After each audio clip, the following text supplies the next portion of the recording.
Boa noite. A história que vou compartilhar aconteceu com meu avô há muito tempo, e ele sempre afirmou que foi um episódio real. Quando era jovem e morava na cidade de Lorena, no estado de São Paulo, ele trabalhava em uma fábrica na cidade de Piquete, também no interior paulista. Naquela época, a infraestrutura era bem limitada, e devido à falta de transporte público, os funcionários da fábrica precisavam encontrar alternativas para se deslocar.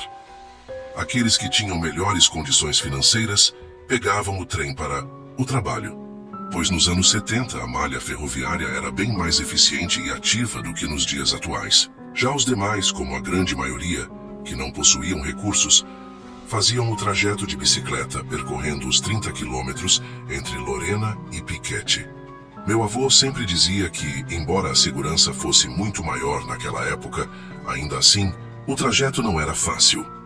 Ao final do expediente, por volta das 17 horas, ele, acompanhado de 3 ou 4 amigos, pegava suas bicicletas e voltava para casa. Certa noite, por volta das 19 horas, quando estavam quase chegando na avenida que dava acesso à cidade de Lorena, notaram algo curioso.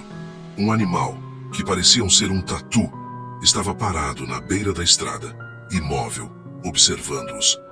Naqueles tempos, as pessoas, embora com uma moral mais rígida, não hesitavam em caçar. E meu avô, que sempre foi contra essa prática, se arrependeu profundamente dessa atitude mais tarde na vida. Ele acreditava que caçar era algo desumano e antiquado. Mesmo achando estranho que o tatu não se assustasse e fugisse, eles decidiram parar para tentar capturá-lo. No entanto, o que inicialmente parecia ser um simples encontro com um animal selvagem logo se transformou em algo inexplicável. Eles começaram a atirar pedras e bater com bastões no tatu, mas o animal não emitiu nenhum som, não se moveu, e parecia desaparecer e reaparecer em diferentes pontos da estrada. Eles continuaram tentando capturar o tatu por um tempo, mas logo perceberam algo muito estranho. A escuridão ao redor deles era tão densa que, embora não pudessem ver nada à sua volta, ainda conseguiam distinguir a silhueta do animal. Intrigados, se aventuraram mais dentro do mato, mas logo perceberam que não estavam em um ambiente normal. Começaram a ouvir uma risada estranha, que parecia vir do tatu, e o mais bizarro, o tatu parecia emitir palavras que não conseguiam entender. A escuridão ao seu redor era total. Não havia sinais da vegetação, pedras ou qualquer outro marco que indicasse o caminho. Era como se estivessem em um lugar completamente desprovido de vida e referência. Meu avô conta que a sensação de desespero tomou conta deles, pois sempre que tentavam se orientar ou encontrar um caminho, se deparavam com o mesmo cenário, vazio. O tatu, por sua vez, continuava surgindo e desaparecendo, sempre emitindo uma gargalhada sinistra, como se zombasse deles. Isso se arrastou durante toda a noite, sem que conseguissem encontrar a estrada ou ouvir qualquer sinal de outros seres humanos, como os faróis de carros ou mesmo outros pedestres. Finalmente, exaustos e sem mais forças, continuaram tentando caminhar, mas a sensação era de que estavam dando voltas em círculos, perdidos em um labirinto de trevas e silêncio absoluto. Foi só quando os primeiros raios de sol começaram a surgir, anunciando o amanhecer, que o tatu desapareceu, e o cenário ao redor deles se tornou mais claro. Eles perceberam que, embora tivessem se aventurado tanto no mato, na verdade, nunca haviam saído da estrada, e estavam de volta ao ponto inicial, ao lado das bicicletas. Como já era dia, e o trabalho os aguardava, decidiram seguir para a fábrica, sem descanso. Sempre que passavam por aquele trecho da estrada, meu avô dizia que se lembrava claramente do lugar onde haviam encontrado o tatu, e de tudo o que aconteceu naquela noite misteriosa, algo que ele jamais conseguiria esquecer. O lobisomem na cidade do Piauí. Boa noite a todos, meu nome é Rafael e sou natural do Piauí. Moro em uma cidade pequena, e como é comum em localidades desse porte, muitos relatos sobre fenômenos sobrenaturais circulam. O que vou compartilhar com vocês aconteceu há 22 anos, quando eu tinha apenas 5 anos. Mas lembro de cada detalhe daquela noite como se fosse ontem. Na época, morava em uma casa simples, de taipa, típica da região, com paredes de barro e telhado de folhas de coqueiro. O lugar era bem isolado, e a cidade ainda estava em pleno processo de desenvolvimento, com poucas construções ao redor. A maior parte das famílias da vizinhança eram parentes, algo que permanece até hoje. Naquela época, meu tio vivia da pesca, embora hoje já não o faça mais devido à sua idade avançada. Nos tempos em que ele ainda pescava, sempre trazia peixes para minha mãe, e isso acontecia toda vez que ele retornava do mar. Certa noite, meu tio saiu para pescar no começo da noite. Como todo pescador sabe, não se pode pescar em qualquer hora, pois depende da maré estar favorável. A lua cheia, por ser uma ótima fase para a pesca, estava brilhando intensamente, o que ajudava na visibilidade. Para chegar até o riacho, ele precisava atravessar uma mata próxima, pois naquela época as ruas ainda eram de terra, sem asfalto ou calçamento. A área ao redor era bastante arborizada, o que tornava a jornada ainda mais tranquila para quem estava acostumado com a região. Ele foi sozinho, atravessou a mata e escolheu um bom local para pescar. Sabia exatamente onde encontrar os melhores pontos, e em pouco tempo já tinha pescado uma boa quantidade de peixes. Quando ele voltou para casa, era por volta das 23h, e o cesto estava cheio. Como sempre, ele iria dividir os peixes com minha mãe, que morava conosco na casa de Taipa. A casa tinha uma sala com um pequeno terraço, e eu sempre dormia em uma rede na sala. Naquela noite, como de costume, eu estava dormindo com a rede virada para a porta da sala. Minha mãe acordou durante a noite e foi até a casa ao lado onde meu tio morava, para pegar os peixes que ele havia prometido. Ela deixou a porta aberta enquanto saía, e ao olhar pelo cercado de arame que ficava na frente de nossa casa, notou algo estranho. A cerca ficava a uns 20 metros de distância, e ela avistou uma figura escura escorada nela. Naquela hora, ela não deu muita atenção, achando que fosse um cachorro ou talvez uma pessoa, e continuou a caminho de buscar os peixes. Eu, que estava dormindo, acordei com um vento frio e um odor forte de algo podre. Ao olhar para a porta, vi uma figura horrível, do lado de fora da casa. Não conseguia entender o que era, mas fiquei observando aquela criatura por uns 20 segundos, até que um medo profundo tomou conta de mim. Estava sozinho na sala, e o ser parecia estar me encarando. Ele saltou a cerca e começou a se aproximar de mim.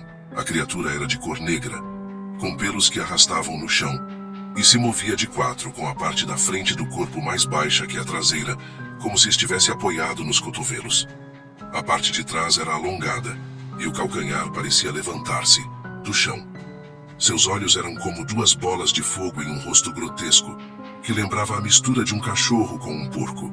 Quando minha mãe voltou e viu aquela criatura na porta da sala, ela gritou, pegou uma pedra e começou a atirá-la na figura.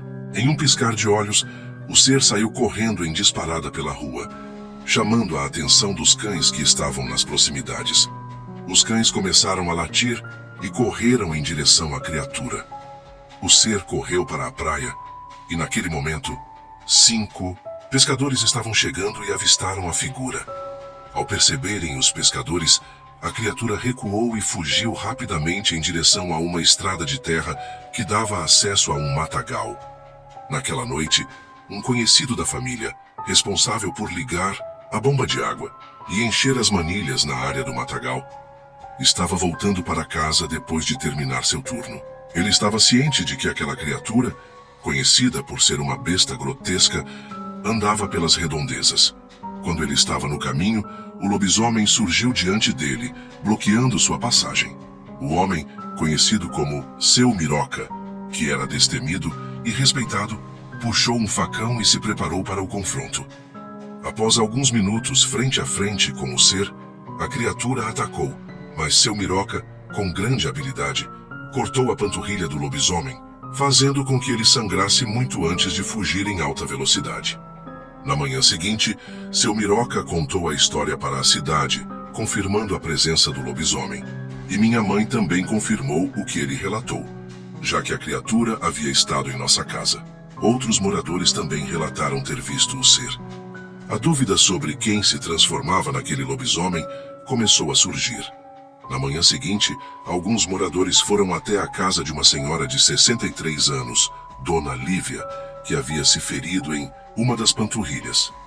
Quando perguntaram como ela havia se machucado, ela disse que passou por uma cerca de arame para pegar mangas de um sítio vizinho. A história parecia plausível a princípio, mas com o tempo, as pessoas começaram a desconfiar, pois Dona Lívia sofria de uma doença nas pernas que a impedia de andar normalmente.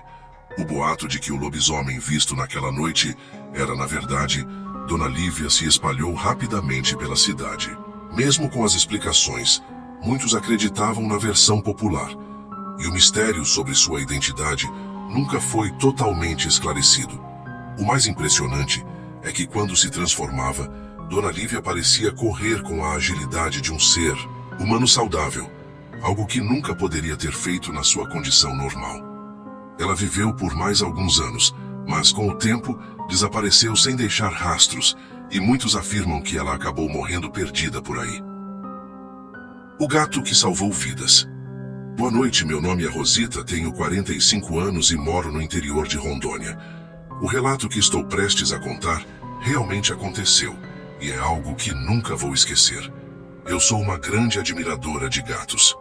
Meu filho sempre me dizia que, de alguma forma, os gatos sabem quando precisam de ajuda, especialmente quando estão doentes ou feridos. Ele acreditava que eles também traziam uma energia positiva e ajudavam a purificar o ambiente. De certa forma, talvez ele estivesse certo. Gatos de rua sempre apareciam na minha varanda, como se soubessem que eu iria alimentá-los e cuidar deles. Sempre mantinha um pouco a mais de spray antipulgas, remédio para vermes e até pomadas antibióticas para qualquer necessidade médica que meus amiguinhos peludos pudessem ter. Em algumas ocasiões, aparecia um gato que ficava um tempo conosco antes de seguir seu caminho, e essa história é sobre um desses felinos. Ele surgiu da rua e permaneceu o suficiente em nossas vidas para mudar completamente nossa forma de pensar. Na época, meu filho e eu vivíamos em uma casa que estava em péssimas condições. Era um sítio grande, mas a casa já estava bastante desgastada, com muitas goteiras sempre que chovia.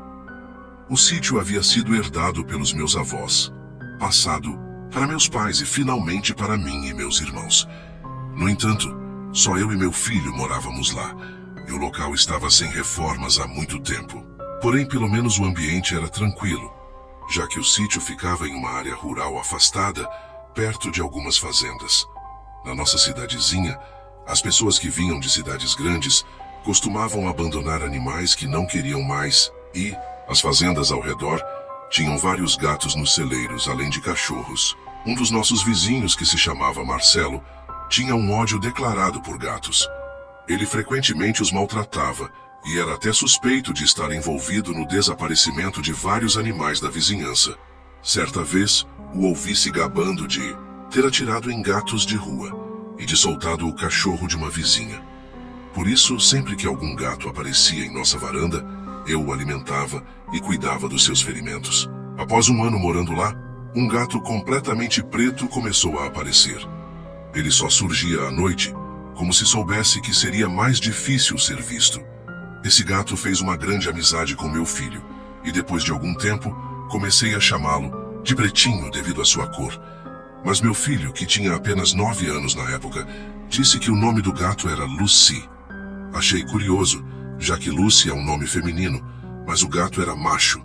Quando perguntei ao meu filho o motivo do nome, ele respondeu que o próprio gato havia dito a ele que se chamava Lucy. Eu achei aquilo estranho, mas não dei muita atenção no momento. Meu filho mencionou que o havia visto em uma casa velha, a cerca de meio quilômetro de onde morávamos. Pensamos que fosse mais um gato abandonado por algum dono irresponsável, então começamos a alimentá-lo e a cuidar dos ferimentos dele, retirando também carrapatos da sua pele. O gato ficava ronronando e esfregando-se em nossas pernas pedindo carinho. Ele era um animal adorável, que não saía de perto do meu filho. Geralmente evitávamos nos apegar muito aos gatos por medo de que nosso vizinho os maltratasse ou que fôssemos forçados a deixar o local, já que eu morava ali de forma provisória e não queria causar transtornos. Contudo, Decidimos abrir uma exceção para esse gato, pois ele parecia ser especial. Meu filho comprou uma coleira rosa choque de nylon para ele, com um sino, e com uma caneta para tecido, escreveu Lucy na coleira. O gato estava maravilhoso, com sua coleira nova, e nossa convivência com ele estava incrível. Ele tinha comida todas as noites e liberdade para ir e vir, mas sem correr o risco de ser maltratado pelo nosso vizinho. Aliás, Marcelo, que odiava gatos, não tinha a menor ideia da existência de Lucy. Uma peculiaridade sobre Marcelo era que ele criava vários passarinhos, e esse era o motivo do seu ódio aos felinos. Eu, por minha parte, pensei que gato fosse um nome simples o suficiente para ele, mas meu filho insistiu que fosse Lucy. Mesmo que fosse um pouco estranho, acabei aceitando o nome. Lucy continuava suas visitas noturnas por meses.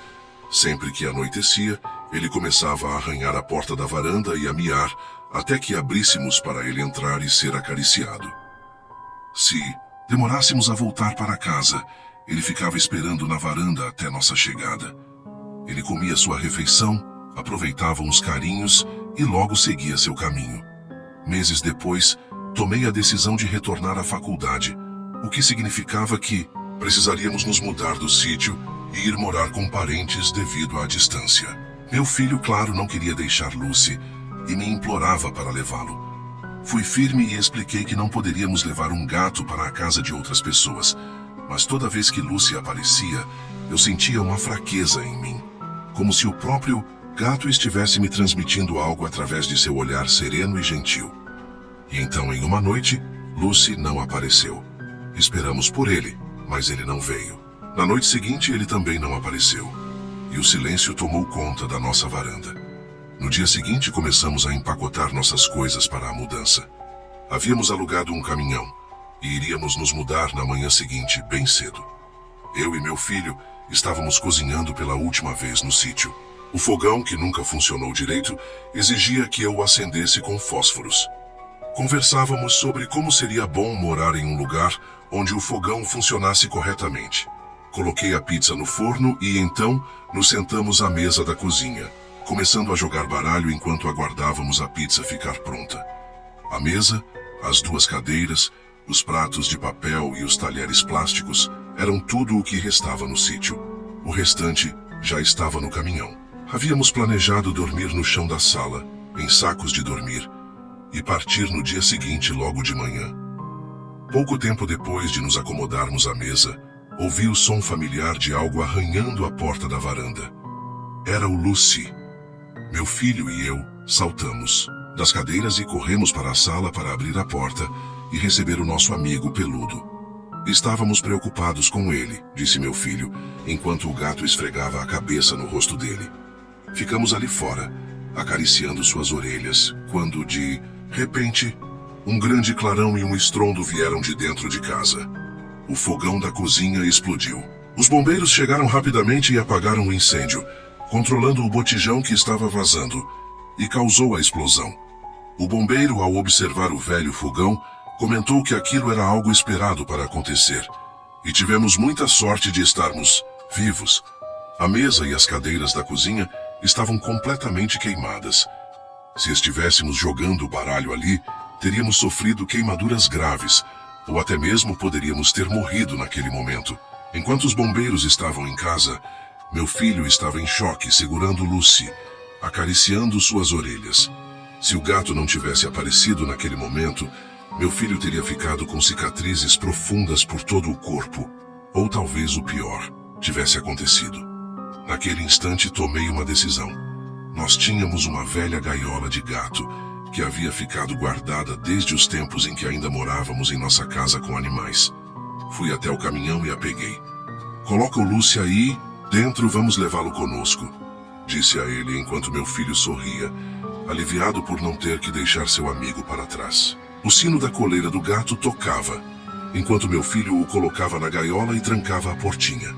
O que restava da cozinha estava em ruínas, e tudo o mais já estava no caminhão. Decidimos então sair naquela mesma noite. A gaiola estava no banco, entre meu filho e eu, e enquanto eu ligava o caminhão, Coloquei o dedo na gaiola e comecei a acariciar as orelhas de Lucy. Eu podia ouvir ele ronronando e disse: Lucy, você está indo com a gente. Você salvou nossas vidas. Nos despedimos dos vizinhos e saímos pela estrada. Quando chegamos a uma placa de pare, algo fez meu sangue gelar. No acostamento da estrada, vi um gato preto atropelado. Pedi para meu filho ficar no caminhão enquanto eu descia. O gato estava ali há pelo menos 2 dias, já em estado de decomposição. Ao redor do pescoço estava uma coleira rosa choque com o sino e as letras inconfundíveis que meu filho havia escrito: Lucy Azul. Não havia dúvida de que aquele gato morto era o nosso. Fiquei paralisada. Como o gato poderia estar ali, morto? À beira da estrada, enquanto ele estava conosco na gaiola, com a coleira rosa e tudo dentro do caminhão, voltei para o caminhão, entrei na cabine e olhei para a gaiola. E foi quando o frio percorreu meu corpo. Olhando a gaiola, eu realmente acreditava que Lucy havia voltado para nos salvar, e depois seguiu em frente, rumo ao paraíso dos animais. 6 meses se passaram, e o sítio foi vendido. Eu fui fazer uma visita ao local junto ao futuro proprietário, já que o valor da venda seria dividido entre meus irmãos e eu. Quando cheguei lá, percebi que a casa ao lado, a de Marcelo, estava abandonada. Então perguntei a Lúcia, uma vizinha que morava por ali, o que havia acontecido após nossa partida. Nós éramos amigas, e ela ficou muito contente em me ver novamente. Com um ar de preocupação, ela me contou que, 2 dias depois de termos ido embora numa noite, Marcelo estava atirando em um gato preto que apareceu em cima do muro da casa dele. Ela e alguns outros vizinhos ouviram os tiros e os palavrões dele, mas depois só se ouviu os gritos característicos que os gatos fazem quando estão atacando algo, seguidos dos gritos do próprio Marcelo. Todos começaram a suspeitar que ele havia pego o gato e o matado, provavelmente estrangulado. Para surpresa de todos, no dia seguinte, Marcelo foi encontrado morto em sua casa. Ele estava com arranhões tão profundos que parecia ter sido dilacerado. Sua casa estava completamente destruída. E as gaiolas dos passarinhos estavam vazias e quebradas. A morte dele foi macabra, e depois disso, os gatos puderam finalmente viver em paz na vizinhança. Anos mais tarde, quando meu filho já tinha 15 anos, relembramos essa história. Perguntei a ele por que ele havia escolhido o nome Lucy para o gato, e ele me respondeu que Lucy era uma referência a Lúcifer. Segundo ele, foi o próprio gato quem disse a ele: "Boa noite." Essa história ainda me deixa arrepiada até hoje. Essa não foi a única história estranha que ouvi quando era mais jovem. Quando eu era criança, nos reuníamos na calçada de casa para contar histórias de terror. Uma dessas histórias, contada pelo meu tio, me chamou a atenção. Ele relatou que, quando era jovem, seu irmão o levava para festas nas cidades vizinhas. Certa noite, após a festa, o carro deles quebrou no caminho. Decidiram seguir a viagem a pé, e depois de uma longa caminhada, encontraram um homem bem vestido que ficou observando-os enquanto passavam. O homem então perguntou: "Quem de vocês quer conhecer o laço do diabo?"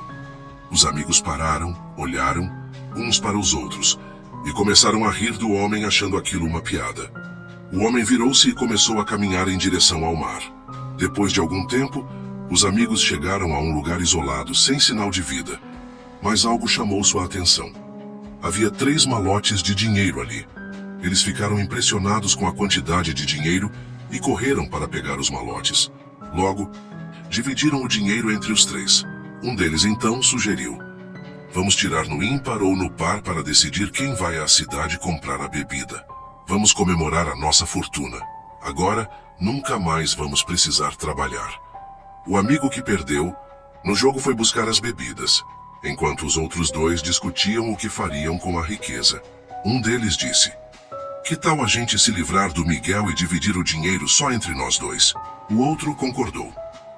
Quando Miguel retornou com as bebidas, Luiz pegou um tronco de árvore e, de repente, gritou por trás de Miguel. Quando ele se virou, Luiz o golpeou na cabeça com um pedaço de pau e Miguel caiu morto no chão. Eles arrastaram o corpo dele para o matagal e o esconderam. Luiz e Pedro dividiram todo o dinheiro e seguiram para comemorar a fortuna recém-adquirida. Porém, de repente, Luiz começou a sentir uma tontura e logo caiu no chão em convulsão. Pedro tentou ajudar, mas logo começou a passar mal também. O que eles não sabiam era que Miguel havia envenenado as bebidas para que os amigos morressem e ele ficasse com todo o dinheiro. A ambição os levou a cometer atos impensáveis, sem se preocupar com as consequências. Dias depois, outras pessoas, que passavam pela mesma estrada, encontraram o homem bem vestido, que novamente perguntou: "Alguém de vocês quer conhecer o laço do diabo?" Meu tio me contou que após essa brincadeira macabra, mais 4 pessoas foram encontradas mortas, incluindo o irmão dele. Como meu tio não teve coragem de entrar na mata com os amigos, ele correu até sua casa e avisou os pais, contando que seu irmão havia ido para o local com os amigos, em um local muito afastado, o que tornava a situação ainda mais assustadora. Eu sabia que seria complicado fugir daquele lugar, e a sensação de angústia começou a tomar conta de mim.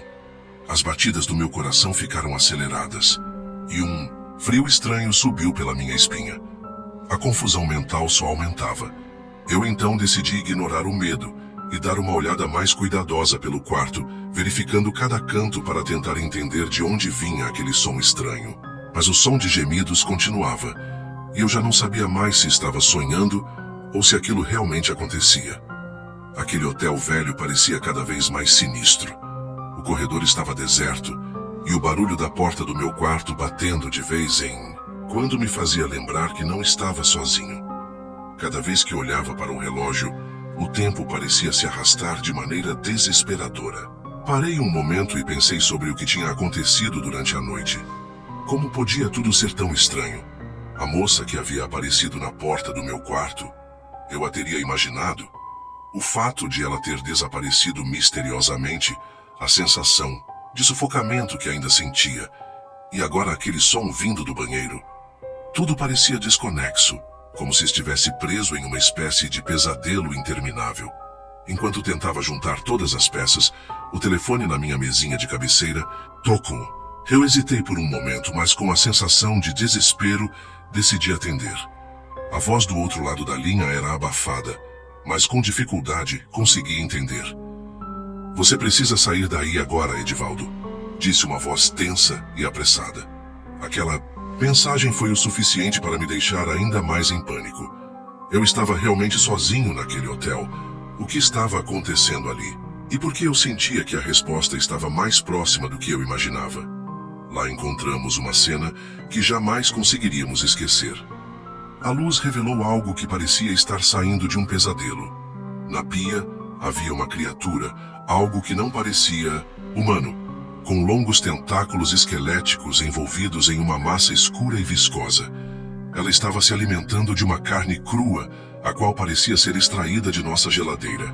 Seus olhos eram brilhantes e penetrantes, fixados na carne, e seus dentes afiados se moviam rapidamente enquanto sugava aquilo com uma intensidade quase sobrenatural.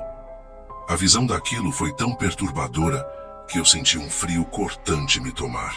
Um pânico imenso se espalhou por todo o meu corpo e um medo profundo se instalou na minha mente. Meu pai, em um impulso, gritou para a criatura sair, mas ela não reagiu. Ao contrário, suas ações pareciam se intensificar, como se estivesse completamente alheia à nossa presença. Aquele momento foi sufocante. Eu não sabia o que fazer. A tensão no ar era palpável, e nem meu pai, que sempre foi uma pessoa firme e protetora, parecia saber como reagir. Em uma fração de segundo, meu irmão mais velho correu até a porta. Mas antes que pudesse alcançar a saída, a criatura desapareceu de forma tão súbita quanto havia aparecido.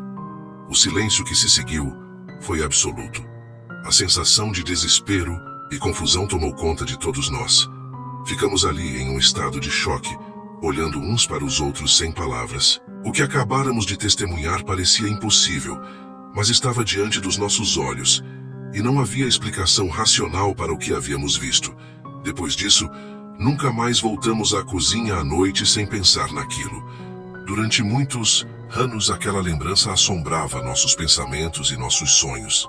Ainda hoje, quando alguém menciona algo sobrenatural ou inexplicável, a imagem daquela criatura e os sons de sua alimentação ainda ecoam em minha mente. Mas o que realmente nos deixou mais perplexos foi o fato de que, apesar da experiência horrível, nenhum de nós jamais se atreveu a falar sobre isso com outros. O medo de que algo mais pudesse se desencadear nos manteve em silêncio. Com o tempo, a vida seguiu, mas o pensamento de que algo muito além da nossa compreensão estava ali, observando, nunca nos deixou. Por mais que tentássemos esquecer, as lembranças daquele dia eram fortes demais. A presença daquela entidade, que se escondia entre as sombras da nossa casa, continuava a nos perseguir, mesmo depois de tanto tempo. E é com esse medo, que até hoje sinto, que eu deixo aqui esse relato para que outros talvez possam entender o que se esconde nas coisas que não conseguimos ver, mas que em algum lugar ainda existem. Caninos enormes e afiados, como os de um predador. A cena foi tão chocante que meu pai imediatamente pegou minha mão e me puxou para longe daquele ser. Ele tentou afastar a mim e a minha mãe daquilo, mas o homem, agora completamente transformado, parecia estar se alimentando de uma energia estranha que o envolvia, e sua pele ainda mais pálida reluzia sob a luz fraca da lanchonete. Antes que pudéssemos fazer qualquer outra coisa, o homem se afastou rapidamente, indo em direção à floresta que cercava o local. De repente, ele sumiu na escuridão, deixando para trás apenas um vazio aterrador. Todos ficamos em choque, sem palavras, tentando processar o que acabamos de testemunhar. Meu pai estava visivelmente agitado, e o pânico nos invadiu ainda mais quando ele disse: "Precisamos sair daqui, isso não é normal." Ele começou a nos puxar em direção ao carro, mas no fundo, sentíamos que algo ainda estava nos observando. Algo que não pertencia àquele lugar. Já dentro do carro, minha mãe ficou muito quieta, provavelmente tentando entender o que acabara de acontecer. Eu sentia uma sensação estranha, como se aquele homem ainda estivesse por perto, de alguma forma nos acompanhando. A viagem seguiu silenciosa, mas a tensão no ar era inconfundível. Nos dias seguintes, eu procurei esquecer o que havia acontecido, mas o rosto daquele homem e os seus olhos penetrantes nunca saíram da minha mente. Eu passei noites inquietas, com sonhos agitados e sensação de que algo estava me observando.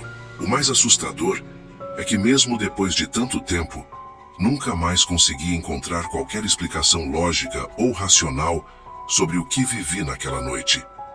Eu não sei se aquele homem era um vampiro, uma entidade ou algo ainda mais sinistro, mas sei que a sensação de pavor e a presença dele nunca me deixaram completamente. Até hoje, quando lembro da noite na lanchonete, sinto um arrepio no corpo e uma sensação de que, de alguma maneira, aquela história não terminou ali, que o encontro com aquele ser deixou algo em mim, algo que nunca mais será o mesmo. Após o incêndio, as coisas na vila começaram a voltar ao normal.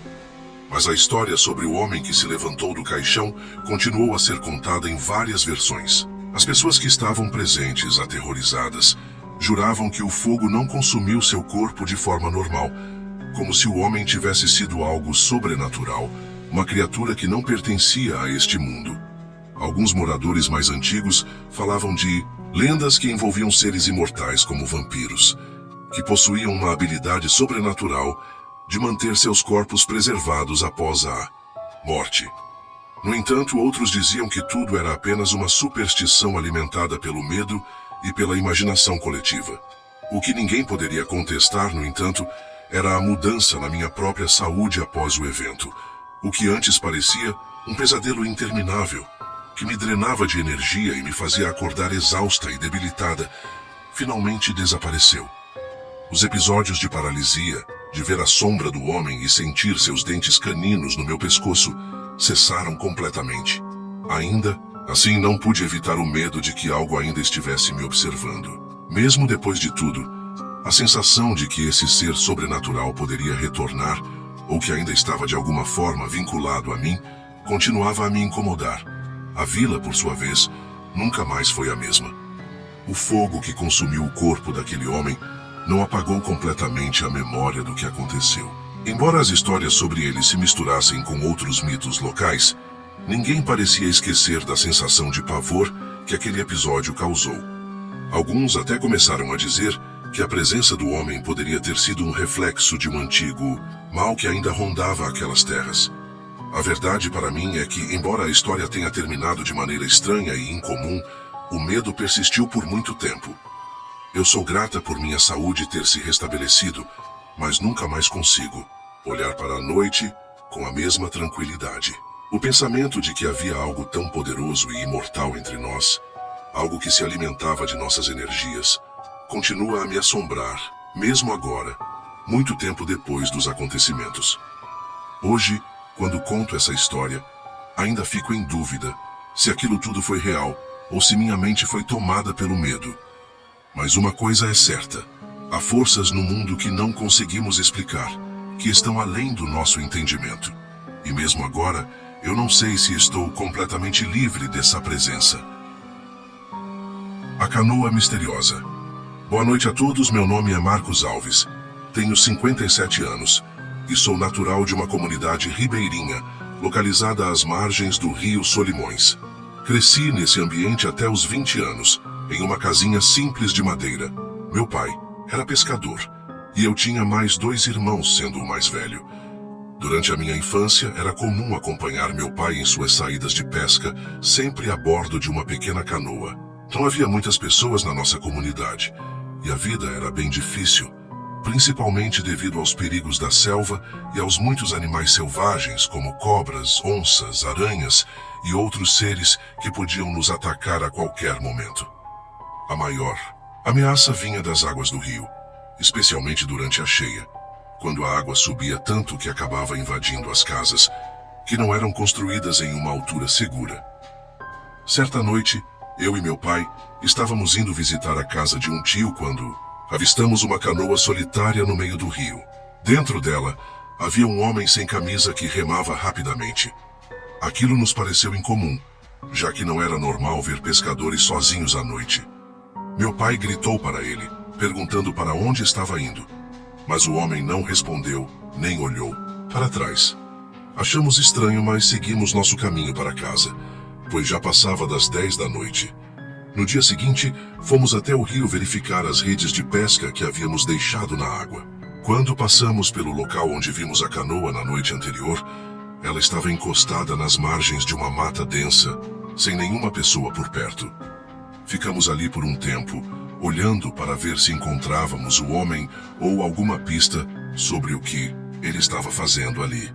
Não encontramos nada e seguimos nosso caminho. Quando voltamos mais tarde, por volta das 15 horas, a canoa havia desaparecido.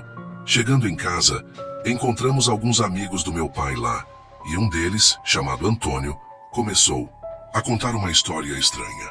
Ele disse que algumas noites antes, algo tentou invadir a casa de sua sogra. Ela estava dormindo na rede perto da porta, quando começou a ouvir passos rondando a casa. Ela se levantou para ver o que era, mas uma criatura muito grande bateu na porta, tentando arrombá-la. Quando percebeu que não conseguiria, começou a bater nas paredes da casa e a uivar. Antônio se levantou assustado, pegou sua arma e saiu para ver o que estava acontecendo. E foi quando avistou uma enorme criatura negra que parecia ter as pernas quebradas, algo muito estranho para ser uma onça. Ele não soube o que exatamente viu, mas tinha certeza de que não era nenhum animal comum. Antônio contou ao meu pai, que imediatamente pediu para todos voltarem para suas casas e evitarem sair à noite até que a situação fosse esclarecida. Era por volta das 17 horas, quando vimos novamente o estranho homem na canoa. Ele estava remando, rapidamente, exatamente como na noite anterior, na mesma direção. Desta vez meu pai não disse nada, apenas ficou observando enquanto o homem passava. Na manhã seguinte, mais cedo do que de costume, meu pai me acordou e disse para me arrumar, rápido, pois iríamos até o rio. Seguimos em direção ao local onde normalmente pescávamos, mas quando meu pai viu a canoa do homem na margem oposta, ele parou. Decidimos esconder nossa canoa na mata alta e subimos em uma árvore para observar. Foi quando vimos o homem sair da mata. Ele estava muito sujo e, para nossa surpresa, completamente nu. Ele pegou algumas roupas que estavam dentro da canoa e se vestiu. Depois começou a caminhar e quando passou em frente de onde estávamos observando, parou por um momento e ficou parado, olhando em nossa direção, antes de seguir em frente. Meu pai, com um olhar preocupado, me disse que talvez ele tivesse nos visto, mas não parecia ter certeza. Passamos o resto do dia em casa, mas meu pai estava visivelmente inquieto, andando de um lado para o outro, sempre com o olhar fixo na mata. Quando chegou por volta das 17 horas, ele estava de pé perto do rio, novamente vigiando a direção de onde o homem havia passado. Perguntei se ele estava bem, mas ele parecia aguardar algo. Perguntei o que ele estava esperando, e ele respondeu que tinha medo de que o homem nos tivesse visto. Ficamos ali até anoitecer, mas o homem não apareceu. Voltei para casa, e enquanto estava deitado na rede com meus 2 irmãos, escutei barulhos estranhos vindo de fora. Sabia que em áreas ribeirinhas é normal ouvir sons à noite, mas aqueles ruídos eram diferentes. Pareciam passos, como se alguém estivesse rondando a casa. Levantei da rede e vi meu pai com a arma em mãos parado perto da porta. Me aproximei lentamente e perguntei se poderia ser uma onça, mas meu pai não respondeu. Então, ouvimos um forte impacto contra a parede. Algo grande que fez a casa de madeira tremer. Minha mãe e meus irmãos acordaram assustados e começaram a chorar de medo. O animal que estava lá fora começou a bater nas paredes e a cada impacto, meu pai tentava assustá-lo com gritos. De repente, a criatura tentou invadir pela porta da frente e meu pai, com rapidez, pegou outra arma que estava carregada e disparou. O som do disparo foi seguido de um grito aterrorizante e o barulho de algo caindo na água e se afastando pela mata. Logo depois, alguns homens da vizinhança chegaram com lanternas e armas, alertados pelos tiros. Meu pai lhes contou que acreditava que o animal que havia atacado a casa da sogra de Antônio fosse a mesma criatura que estava rondando nossa casa. Ele havia observado o homem estranho que, ao se revelar, tentava se esconder durante o dia para depois se transformar em um lobisomem. Nos dias seguintes, outra casa foi atacada e um cachorro foi devorado. O dono da casa também atirou na criatura. 2 semanas depois, 2 pescadores foram atacados e fugiram nadando por quilômetros, sendo seguidos pela criatura que caminhava pela mata como se fosse um ser humano. Preocupado com a segurança de nossa família, meu pai decidiu que era hora de deixar a comunidade. Ele sabia que, mais cedo ou mais tarde, o ser tentaria invadir nossa casa novamente. Nos mudamos para Aracaju, em Sergipe, e desde então nunca mais ouvimos falar de qualquer avistamento dessa criatura nas matas. A criatura na estrada Boa Noite. O relato que vou compartilhar com vocês aconteceu comigo e mais 2 amigos no final do ano passado. Moro em Anápolis, Goiás, uma cidade onde quase nunca se escuta falar sobre acontecimentos sobrenaturais. Naquela época, eu era cético em relação a isso, até que algo muito estranho ocorreu comigo e com os meus amigos. Nós formamos um grupo de amigos que gosta de se reunir para festas em lugares um tanto inusitados, como fazendas ou chácaras abandonadas. Às vezes saímos no meu carro, outras vezes no do Alexandre, mas naquele dia foi no meu carro. Eu levei minha namorada e meus primos e tudo estava tranquilo. Colocamos uma música do filme As Branquelas e fomos cantando juntos mesmo sem entender muito de inglês. Porém, por volta das 20 horas, o carro começou a apresentar problemas mecânicos. Ele perdeu força nas subidas e, em seguida, o motor simplesmente parou. Não conseguia mais ligar e não saía do lugar. Estávamos a cerca de 15 quilômetros de casa e à mesma distância de uma chácara abandonada, onde já acontecia uma festa. O local era isolado, com apenas algumas casinhas na estrada deserta onde o carro quebrou. Eu fiquei bastante irritado com o ocorrido, mas por sorte, o sinal de celular ainda pegava, embora fraco. Então liguei para minha prima pedir que fosse buscar minha namorada e meus primos. Meus amigos também queriam ir, mas ela não quis levá-los. Já passava das 20h45 e sabíamos que teríamos que andar um bom trecho ainda. Então, eu e meus 2 amigos começamos a caminhar, conversando e brincando para tentar esquecer a distância. A lua cheia começou a surgir por trás das nuvens, iluminando a estrada de terra, mas mesmo assim, Usávamos as lanternas dos celulares para enxergar melhor. Às vezes, a lua se escondia atrás das nuvens e ficava bem escuro. Já tínhamos andado uns 8 quilômetros e estávamos chegando a uma encruzilhada, onde havia algumas cruzes enterradas e uma pequena casinha que antigamente servia como ponto de ônibus, pois por ali passava um ônibus há muitos anos. Eu estava no meio da estrada, o Alexandre estava à beira do barranco e o Alex à minha esquerda. Quando nos aproximávamos da encruzilhada, notei que o Alexandre começou a andar na direção do meio da estrada. Fiquei surpreso com seu comportamento e perguntei o que havia acontecido. Ele não respondeu e, ao contrário, acelerou o passo, olhando para trás de forma nervosa.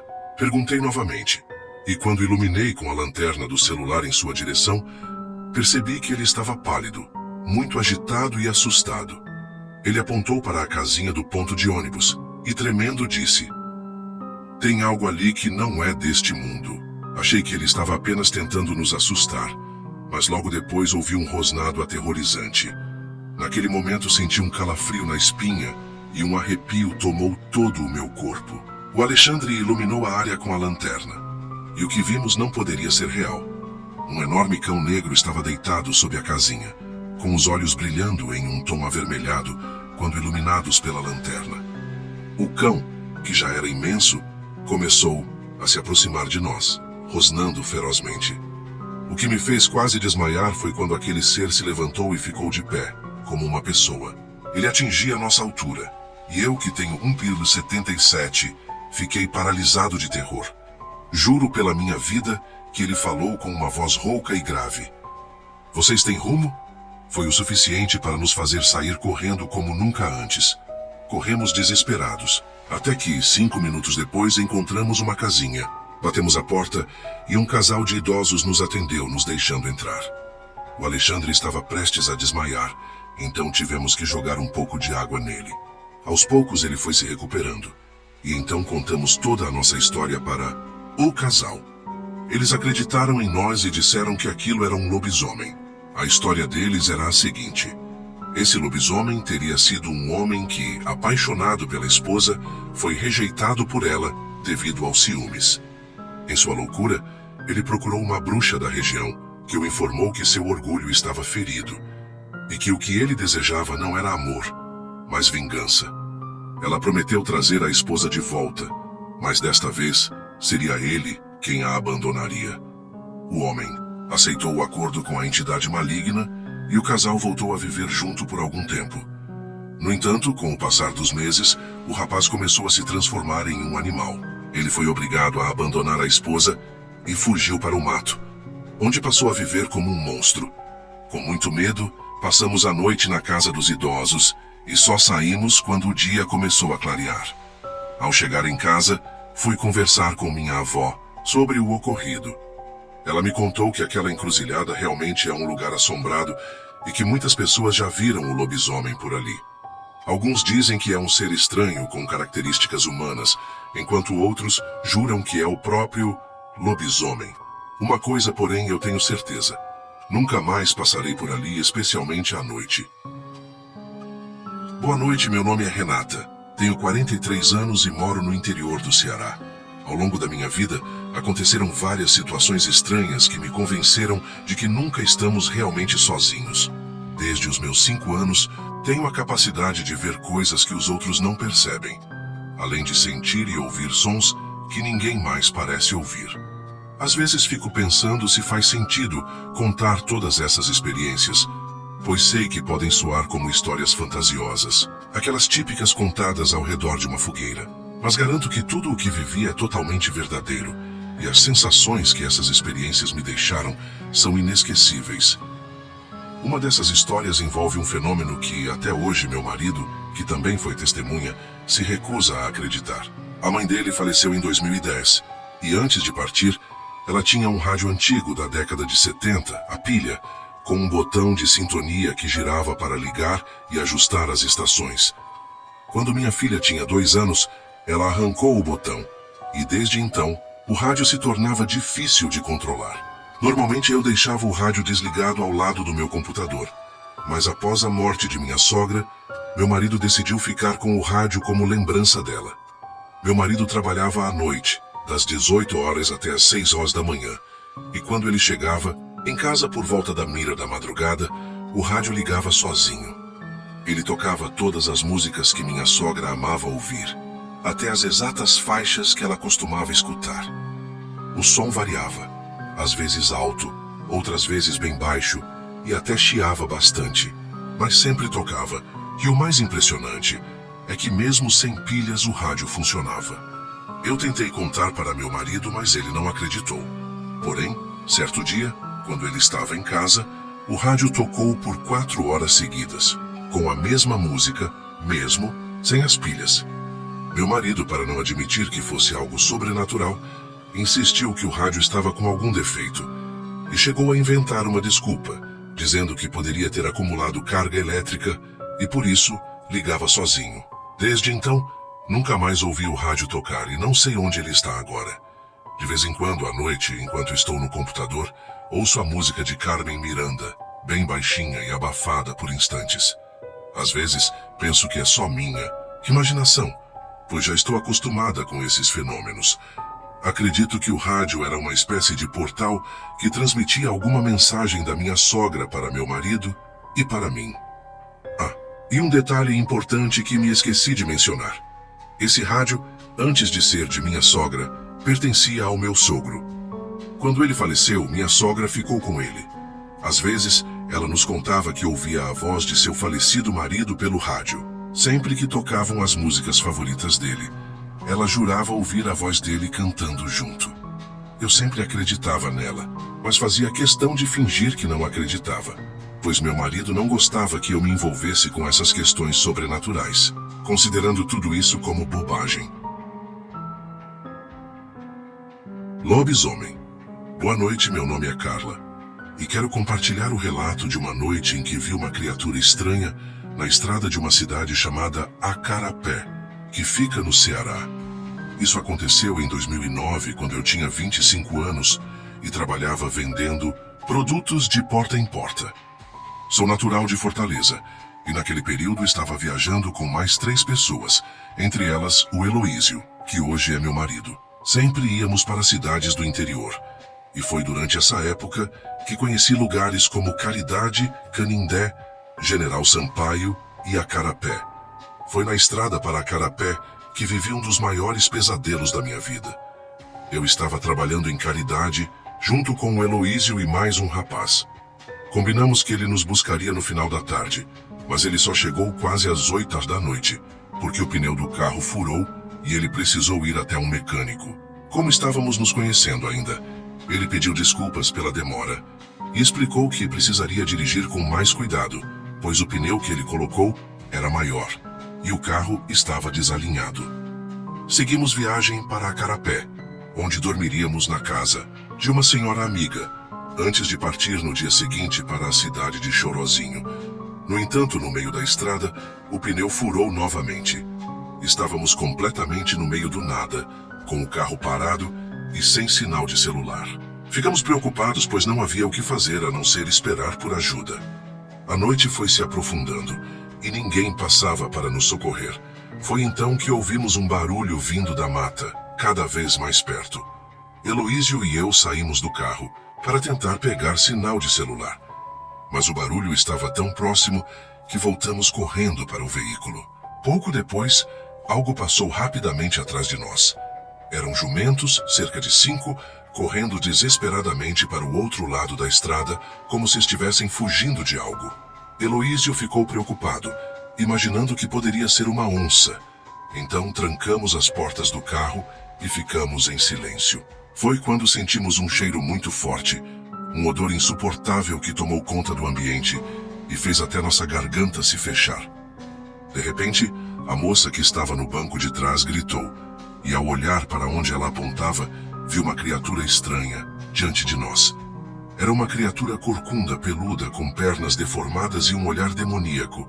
Ela estava nos observando. Ficamos completamente paralisados de medo. A criatura se apoiou nas 4 patas e, com uma velocidade surpreendente, se lançou na nossa direção, batendo com força no carro, A pancada foi tão forte que o carro balançou, mas felizmente ele resistiu. A criatura fez sons estranhos que mais pareciam um ronco de porco, mas bem mais grave. Ela ficou rondando ao redor do carro e conseguimos ouvir suas garras arranhando o chão. Em um momento de desespero, Heloísio apertou a buzina e isso pareceu espantar a criatura que correu para a mata. Mesmo assim, conseguimos ver seu vulto e os olhos brilhando na escuridão. Sabíamos que não seríamos presas fáceis, então pedi que Heloísio dirigisse o carro, mesmo com o pneu furado. Ele não hesitou e colocou o carro em movimento, embora com dificuldades. A criatura ficou nos observando enquanto nos afastávamos, mas quando pensamos que nos deixaria em paz, vimos que ela ainda nos seguia pela mata. Comecei a buzinar para tentar afugentá-la, e após alguns minutos, finalmente vimos as luzes da cidade à frente. Heloísio disse, aliviado, que já estávamos perto de Acarapé. Com o pneu furado, conseguimos chegar à cidade. Quando chegamos à casa da senhora, eu estava tão apavorada que comecei a passar mal.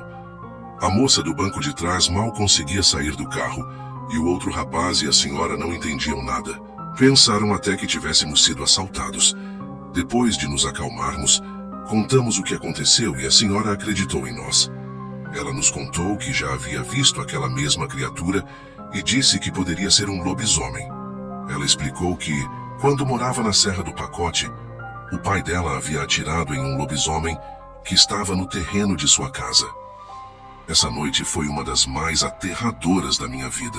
Depois disso, decidi parar de trabalhar com vendas e comecei a faculdade. Hoje sou formada e trabalho como professora. A outra moça também largou o trabalho e em 2021, o Heloísio e eu nos casamos. Recentemente, passei por essa mesma estrada e naquele momento, lembrei daquela noite de terror e do que poderia ter acontecido se a criatura tivesse conseguido entrar no carro. Eucês era um lobisomem. Na minha família circulavam rumores de que meu avô possuía um vasto conhecimento sobre as artes ocultas. Afirma-se que ele praticava rituais do famoso Livro de São Cipriano, e em alguns casos até diziam que ele se transformava em uma criatura bestial.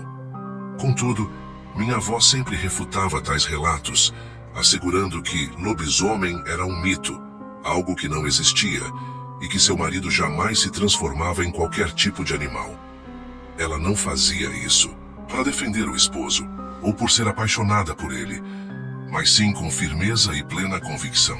Criada dentro de uma educação profundamente católica, minha avó era completamente cética e totalmente alheia ao sobrenatural.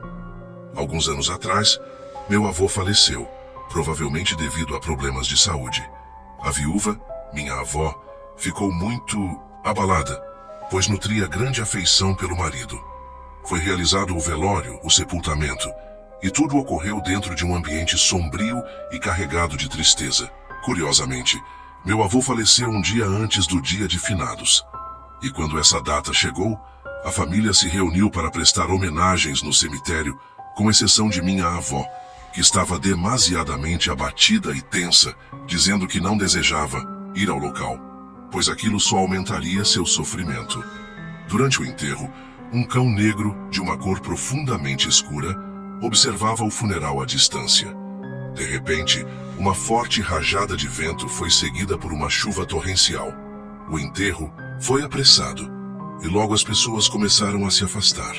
No entanto, aquele cão não se afastou. Ele se aproximou do túmulo e ali permaneceu. Após o retorno da família, ainda atordoada e amedrontada, todos se depararam com minha avó, acendendo velas e orando pela alma do falecido esposo no quarto deles. Preocupados, os familiares alertaram que não era apropriado acender velas dentro de casa, principalmente no dia de finados. Ela então interrompeu o ato, mas já o estava realizando havia várias horas, antes de a família chegar. A sobrinha de minha avó, uma criança na época, entrou na casa logo depois, falando sobre o cão negro visto no cemitério. Sem entender a gravidade do que dizia, a menina comentou que todos estavam falando que aquele cão era, na verdade, meu avô, pois todos sabiam das histórias sobre ele se transformar em lobisomem. Minha avó, furiosa, repreendeu a sobrinha e disse que lobisomem era uma invenção de mentes insanas e que ela já estava velha o suficiente para deixar de acreditar em tais fantasias. Com a partida dos familiares, minha avó ficou sozinha, em sua cama naquela noite. Naquela época, a casa não possuía eletricidade, então ela usava um lampião para se iluminar. No meio da noite, ela acordou com o som do portão de madeira rangendo, seguido de passos pesados ao redor da casa. A chuva ainda caía forte, mas mesmo com o barulho da tempestade, ela ouviu um estranho som de fungadas ao redor da casa. Ignorou o fato, pensando que fosse apenas algum cachorro se abrigando da chuva, já que meu avô tinha o hábito de alimentar cães de rua, e por vezes esses animais procuravam abrigo em sua casa. Alguns minutos depois, minha avó foi despertada por um rugido forte bem ao lado de sua cama. Antes que ela conseguisse abrir os olhos, algo a derrubou com violência do leito. Assustada, ela gritou por socorro, mas os vizinhos eram poucos, e dada a tempestade, provavelmente não ouviriam. Nesse momento, o lampião apagou-se sozinho, mas não antes de minha avó ver claramente o que estava em seu quarto. Ela disse que era um cão negro, com olhos vermelhos, e da boca da criatura escorria baba. Aquela criatura permanecia encarando, rosnando com os dentes à mostra, e de repente, a viúva começou a ouvir sons agonizantes e muito aterrorizantes. O quarto estava completamente sombrio, e ela, tomada de um medo profundo, gritou pelo espírito de seu marido. Nesse instante, sentiu um perfume suave e familiar, flutuando pelo ambiente. Era o mesmo perfume que seu falecido esposo costumava usar. De repente, uma voz apareceu em sua mente, e ela ouviu seu marido dizendo: "Maria, essa criatura rosnando para você não irá te causar mal. Ela só quer o livro. Pega o livro, Maria, entrega a ele, e tudo ficará bem." Aquele espírito maléfico, que se manifestava como um cão, era a mesma força que transformava meu avô em lobisomem. Mas você nunca acreditou nisso, Maria. Então, pega o livro de São Cipriano e entrega para ele. Sua voz, já quase morrendo de medo, a fez levantar o colchão e procurar até encontrar o livro de São Cipriano. Ela o pegou e, sem pensar duas vezes, o atirou na direção do cão negro. No exato momento em que o livro foi lançado, as vozes cessaram, o lampião se acendeu sozinho e a criatura pegou o livro com a boca, indo embora, desaparecendo na tempestade. Quando a família soube do que havia acontecido, todos ficaram convencidos de que aquilo tudo tinha a ver com as práticas ocultas de meu avô, e também com o fato de minha avó ter acendido velas dentro de casa. Velas são como luz para espíritos perturbadores, e quando acesas em ambientes fechados, atraem a atenção desses seres. Desde aquele dia, o livro de São Cipriano desapareceu, assim como o cão, e ambos nunca mais foram vistos. Certo dia estávamos todos em casa, celebrando com muita alegria, pois meu time, o Palmeiras, havia conquistado a Copa do Brasil em 2012. Eu, meu irmão e minha mãe estávamos muito felizes comemorando. Quando a noite avançou e já era meia-noite, fomos nos deitar. A casa estava uma bagunça, pois estávamos fazendo obras no segundo andar. Minha mãe dormia na sala, e eu e meu irmão no quarto. No meio da madrugada, ouvi minha mãe me chamar. Levantei e fui ver o que ela queria. Ela me disse que alguém estava jogando pedras nela lá em cima. Fiquei imediatamente preocupado, achando que poderia ser um assaltante, então chamei meu irmão e nós decidimos subir juntos. Como não havia luz no andar de cima, acendemos uma vela cada um e começamos a subir. Quando estávamos quase no topo da escada, um frio intenso tomou conta do ambiente. Era como se a temperatura estivesse abaixo de zero e senti um arrepio cortante. Quando chegamos ao quarto, disse ao meu irmão para esperar próximo da escada, enquanto eu iria na frente, e se precisasse dele, chamaria. Ao entrar no quarto, vi imediatamente uma pequena figura escura, com um gorro vermelho, agachada e chorando, no chão. Pensei que fosse uma criança perdida, talvez fugindo de alguém que queria lhe fazer mal. Me aproximei daquela figura, decidido a ajudar, mas, quando cheguei perto, algo estranho aconteceu. Aquela criança, que estava em posição fetal, levantou a cabeça e me olhou diretamente nos olhos com um olhar vermelho como fogo. Então, em um movimento rápido, ela sorriu, exibindo dentes longos e afiados, como se fosse uma criatura demoníaca. Eu não hesitei e corri o mais rápido que pude, derrubando tudo em meu caminho. Meu irmão, ainda com a vela acesa no topo da escada, me perguntou o que havia acontecido. Respirei fundo e expliquei tudo o que vira. Ele, em tom de deboche, começou a rir, mas de repente, a vela dele apagou sozinha. Foi então que começamos a ouvir passos e risadas vindo em nossa direção. Desci as escadas a toda velocidade e não sei como não caímos. Quando chegamos lá embaixo, minha mãe me perguntou o que estava acontecendo. Eu, ainda abalado, disse que havia visto um espírito, algo parecido com um saci lá em cima. Ela, claramente duvidando, me repreendeu, dizendo que aquilo não passava de bobagens, que não existia nada disso. Depois disso, minha mãe, provavelmente tentando nos acalmar, foi dormir conosco no meu quarto. No entanto, dormir naquela noite estava fora de questão. Pegávamos no sono por breves momentos, apenas para acordar em seguida com sons estranhos ecoando pela casa. Às vezes eram choros, outras vezes risadas de crianças. Eu estava começando a ficar desorientado. A cabeça rodava. E a vontade de sair e ver o que estava acontecendo lá fora era imensa, mas as minhas pernas simplesmente não respondiam. Então, de repente, quando olhei para a janela do meu quarto, vi a figura negra passando, saltando de uma perna só pelo terreno da casa. Ela olhou diretamente para mim, me deu um sorriso maligno e, continuando a saltitar, foi até o portão da casa. Quando chegou lá, simplesmente atravessou o portão, indo para a rua e desaparecendo na escuridão. Até hoje, não faço ideia do que aquela coisa queria, mas tenho certeza de que era um saci e não parecia ser do tipo amistoso.